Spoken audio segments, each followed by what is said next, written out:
கனவு மெய்ப்படும் காலம் இது. ஒரு தீப்பெட்டி தொழிலாளியின் மகள் இன்று இந்திய குடிமைப் பணியின் உயரிய அதிகாரியாகிறாள். ஒரு சாதாரண விவசாயியின் மகள் IAS அதிகாரியாக உருவெடுக்கிறார். இதுதான் தமிழ்நாட்டின் வரலாற்றில் நான் முதல்வன் திட்டம் வென்று காட்டிய புரட்சி. மார்ச் 2022 நமது தமிழ்நாடு முதலமைச்சர் அவர்களால் தொடங்கப்பட்ட இந்த நான் முதல்வன் திட்டம் இன்று லட்சக்கணக்கான இளைஞர்களின் எதிர்காலத்தை வடிவமைக்கிறது. UPSC குடிமைப் பணி தேர்வுக்கு தயாராகும் 1000 மாணவர்களை ஆண்டுதோறும் தேர்வு செய்து அவர்களுக்கு தங்கு தடையின்றி படிக்க மாதம் 7500 ரூபாய் உதவித்தொகை, முதல்நிலை தேர்வில் வெற்றி பெற்றால் 25,000 ரூபாய், முதன்மை தேர்வில் தேர்ச்சி பெற்றால் 50,000 ரூபாய் என அரசு வழங்கிய ஊக்கத்தொகை எளிய குடும்பத்து மாணவர்களின் கனவுகளுக்கு பக்கபலமாக அமைந்தது. இந்த கனவை நனவாக்குவதில் 60 ஆண்டு கால பாரம்பரியம் கொண்ட அகில இந்திய குடிமைப் பணி பயிற்சி மையம் நான் முதல்வன் திட்டத்துடன் இணைந்து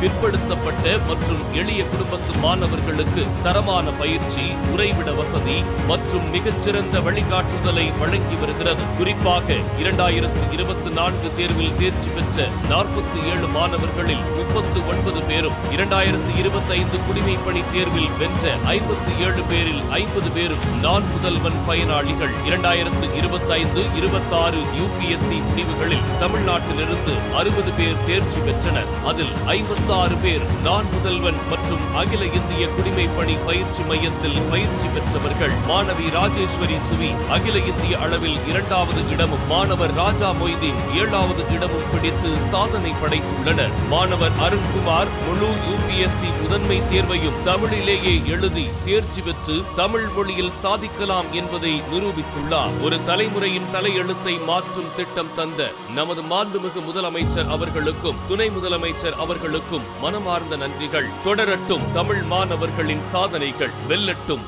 தமிழர்கள்.